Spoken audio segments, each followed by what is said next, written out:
Hey everyone, today I'm going to teach you how to use color correction in OBS Studio to enhance the visual quality of your sources. Without any further ado, let's get started.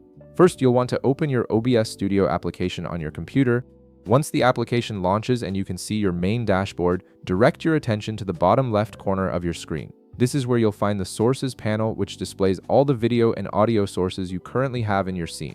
This panel is essential for managing how each element appears in your stream or recording. Now locate the specific source you want to apply color correction to in your sources list. It could be a camera feed, a screen capture, an image, or any other visual element you're using. Once you've identified the source, right-click on it to reveal a context menu with various options. From this menu, look for and click on Filters. This will open a new window dedicated to managing all the filters and effects you can apply to this particular source. In the Filters window that appears, you'll notice two sections on the left side, one for audio and one for video effects. Focus on the Effect Filters section since color correction is a visual filter. At the bottom of this section, you'll see a small plus icon. Go ahead and click on this plus icon to bring up a list of available video filters. From the list that appears, select Color Correction. This filter is incredibly powerful for adjusting the visual characteristics of your source, allowing you to fine-tune everything from brightness to color tones. Once you add the color correction filter, you'll immediately see several adjustment options appear on the right side of the window. These include gamma, contrast, brightness, saturation, hue shift, and opacity. Each of these controls serves a specific purpose in enhancing your video quality.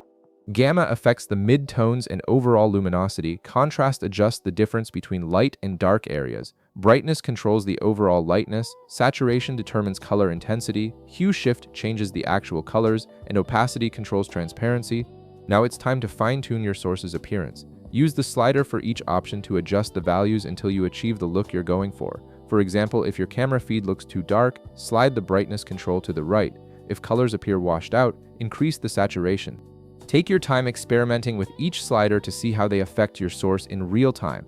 The changes you make will be visible immediately in your OBS preview so you can see exactly what your audience will experience.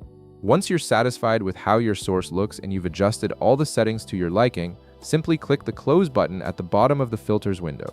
Your color correction settings will be automatically saved and applied to your source, and they'll remain active whenever you use OBS Studio. And that's it. You've successfully applied color correction to your source in OBS Studio, giving you professional-looking video quality with just a few simple adjustments. If this video helped you out, be sure to leave a like, subscribe, and I'll see you in the next one.